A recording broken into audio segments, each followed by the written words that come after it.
2,60,00,000 ఖరీదైన కారు ప్రాణాలు కాపాడలేకపోయింది. ఎన్టీఆర్ జిల్లా నందిగామ శివారు అనాసాగరం వద్ద లారీని కారు ఢీకొట్టిన ప్రమాదంలో ఒకరు మృతి చెందారు.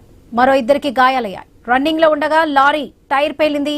ఈ సమయంలో లారీని వెనక నుంచి కారు ఢీకొట్టింది. ఈ ఘటనలో హైదరాబాద్ లో సాఫ్ట్వేర్ కంపెనీ నడుపుతున్న చంద్రశేఖర్ మృతి చెందారు. గాయపడిన వారిని విజయవాడ తరలించారు.